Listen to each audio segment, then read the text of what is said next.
It's been about 2 weeks since I've come back from maternity leave, and I'm honestly not sure if the first or the second was harder. I loved my maternity leave this time, and I just had a really hard time coming back. And honestly, I walked into an absolute crazy time at work. We are switching over complete systems of how we do things, and it's been kind of wild. And so, when it comes to cooking dinner, I'm honestly a little burnt out at the end of the day. And sometimes it is just a matter of habit that I am getting a lot of these made from scratch dinners done. And on this Monday, I am making homemade mac and cheese. And if you've been around a little while, you know I love my cheese sauces. And we're always going to use a little bit of butter and flour to make a nice little roux. And then we're going to add in some liquid, which I usually either do bone broth or milk. And in this case, I am doing milk this time. And we're going to stir it up. And that's what's going to get like your nice thick base for your cheese. And I am doing sharp cheddar cheese. That's what you saw me shredding in the beginning. As always, remember to use the block instead of the pre-shredded. I know it's a little bit of extra work, but trust me, the way it melts, you're going to be so much happier that you did that in the end.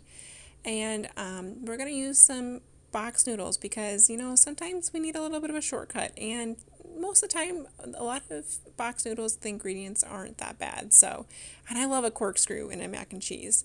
So we're just getting our cream cheese prepped, and that whole entire stick is going to go in the cheese. Like, I'm not telling you this is like a low-cal food, you guys. I don't think any mac and cheese is. And if it is a low-cal mac and cheese, I don't know. It just might not be worth my time. I probably just want all of the good stuff in it. If I'm going to eat it, I want to really eat it. You know what I mean? So I'm going to put some garlic, some onion flakes, some pepper, some salt. I think I put that in off camera. And I ended up putting a little bit of paprika in there too. And you can really just flavor it however you like your mac and cheese. But those are the general flavors I like. And I was just really craving some vegetables. I feel like we've been in a little bit of a vegetable drought lately. And so I saw Brussels sprouts on sale at the store and I was like, let's do that. I like to cut mine into quarters, and then after I do that, I will put them into a cast iron skillet. And I usually like to put my cast iron skillet in the oven at like 425 while I'm cutting these up. So that way it gets nice and hot. And then when I am ready to put them onto the cast iron, I will drizzle a little bit of olive oil on there. And then I will sprinkle a little bit of garlic powder as well. And then don't forget salt as well, because you definitely want to make sure that these are nice and salty. And then once I do that, I mix it up a little bit, make sure everything is really incorporated. And then I throw it into the oven and I put it at about 425, as I mentioned. And I just kind of wait until it smells good. And that's when I take it out. I'll usually try and take a peek at it. But once they're kind of like crispy, that's when you really want to take it out. You want to have that like kind of nice charred flavor to it. So here I'm just mixing up the cheese sauce, trying to cool it off a little bit to try it because it's pretty hot at this point. And I always just like to test it. If I feel like the cheese isn't melting enough, I will add a little bit more liquid. If it's kind of getting like too gritty and there's not enough liquid for the cheese to melt, then I will do that. And then I'll just add a little more seasoning if I feel it needs it. I really don't feel like there's anything too specific when it comes to a lot of cheese sauces. I really think it's kind of, you have to let it speak to you and what you feel it needs that day. So I try to give you guys recipes, but I really think that this is something that you should just kind of learn how to do and learn what your family likes. So I put a little bit of cheese sauce up for the side for tomorrow because we're making some quesadillas. And then I took the noodles out of the strainer and I put it into the pot. You want to try and put a little bit of butter on or oil on the bottom of the pot just so that it doesn't burn if your burner is still hot. And then I put about half of the cheese in there and I gave it a good mix and just trying to coat as much of the noodles as possible. And then I put in the rest of the cheese. Ideally, you don't have such a full pot. It makes it a lot easier to stir if you're not trying to like not get the noodles to fall out, but it is what it is. And so I just mixed this up, and then you guys, this was so good too. I just it was exactly what I needed on this day, like a little bit of comfort food. And this is what the Brussels sprouts look like. After I took them out, you can see those like nice kind of crispy bits. That is my absolute favorite. And this is the chicken that I made with it too. I got it on sale, you guys. It was $3. And I just threw it in my Instapot and I put it on pressure cook and I ate that with the meal as well. And you guys know I made some bone broth afterwards because if you have a chicken, you should be making bone broth. All right, so it is the next day, and like I mentioned, we are making quesadillas, and I have made my quesadilla dough, or sorry, not my quesadilla, my tortilla dough, on here multiple times. So if you guys want the recipe, you can go ahead and look at a few of my other videos, and I will be coming out with kind of like a basics from scratch video collection. So if there is something that you want to see specifically on how to make, please just drop it in the comments below and I will make sure that I make it. I'm working on like noodles and tortilla dough and all of that. And so I had made corned beef this weekend because it is going to be St. Patrick's Day pretty soon. And I was like, hey, let's see if we can make kind of like a Reuben-esque, but not completely, quesadilla and see how it turns out. And I was initially going to use the chicken that I had left over from the day before, and I did use that for my son, and then for other quesadillas we made later in the week. But I am going to tell you guys, this was pretty good. And I got a purple cabbage from the store too. I love the color of purple cabbage. I don't really think there's too much of a different taste between purple and green in my opinion, but I just love adding color where I can when we're cooking. And I just used like my cheese shredder to shred it up. You could totally chop it if you wanted to. And this is the same cheese as yesterday, the sharp cheddar cheese that we used. But you could also use mozzarella. I used it a few weeks ago, mozzarella, and that was a really nice cheese in there too. It just has totally different taste to it. The mozzarella be much more mild, and obviously the sharp cheddar is going to have a much more sharp taste to it. So this is just the tortilla cooking on the pan. I can never make a round tortilla. I guess I just don't put enough effort into making it like beautiful and round, but maybe someday, when I don't have a toddler to chase while I'm trying to cook. And this is the cheese that I made yesterday. I just took it out of the fridge and it kind of had a really nice seal and it was kind of cool from how hot it was when I put it in the jar. And so I'm just sprinkling on the cheese here, and I like to kind of lay it flat on the pan initially so that it gives a nice ability for the cheese to melt. And then I'm just sprinkling on the cabbage as well, and then the corned beef. And I'm also going to put on that cheese sauce. And the cheese sauce was pretty neutral as far as, it didn't have like too, it wasn't really Mexican flavor or anything like that. It was just like from the mac and cheese. So it's pretty neutral, and that tasted really good. So then I flipped it over, and this is what it looked like in the inside. And I was a big fan. I have to say, like, this isn't the final recipe that I would share with people if I were going to give it, but it's definitely a good start. And it was a really great use of leftovers. And I think that's where you can create some of your best meals from leftovers. It's just like thinking about how you can use it up and make sure they don't go to waste. All right, so it is the next day now, and we are going to make some popcorn chicken.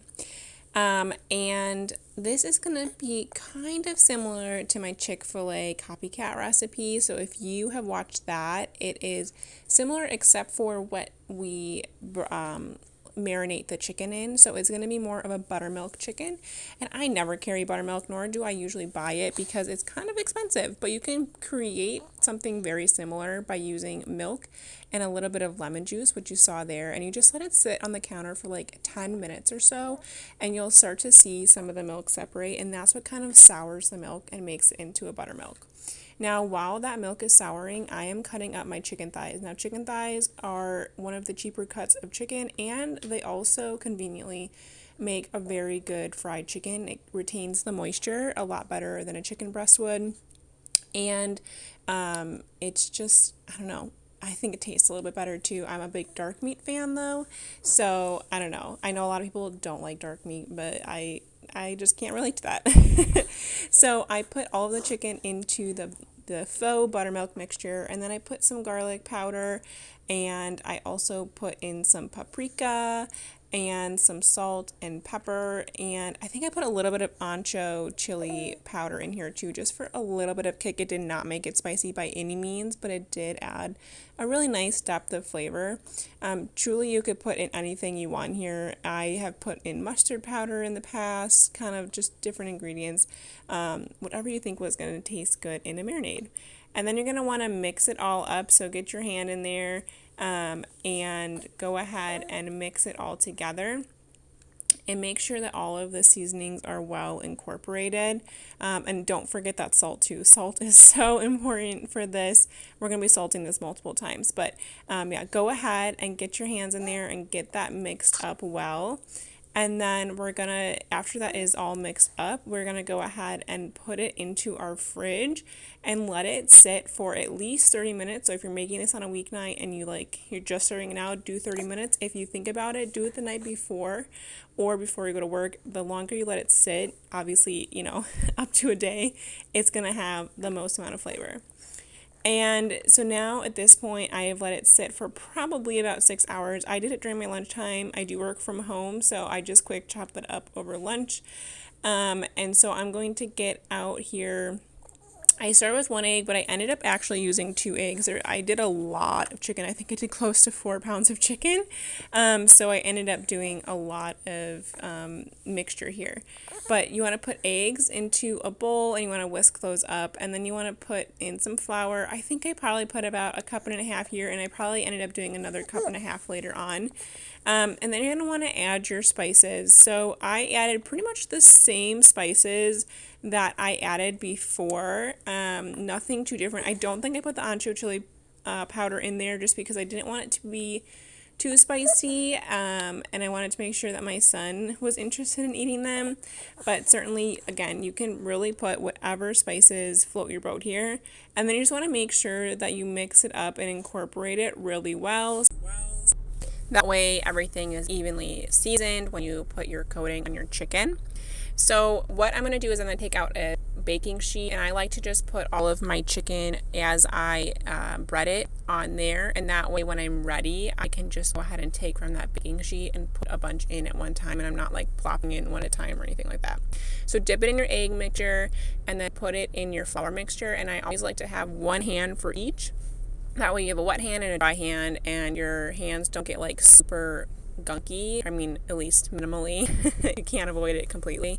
And I really like to push the breading, the flour mixture into the chicken and make sure that it is super well coated. And that way you don't have any bare pieces when you fry.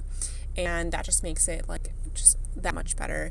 And so we're going to keep doing that with each of our chicken. And I will say this did take me a bit of time because I made 4 pounds, but it lasted us a few meals, and that was worth it to me. So just kind of keep that in mind, that the smaller pieces do take a bit longer than if you were doing like bigger pieces, but for me it was worth it in our family, and we ended up making chicken wraps later on in the week, which was so delicious. I didn't end up recording it, but basically I took some of the leftover tortillas from the quesadilla night.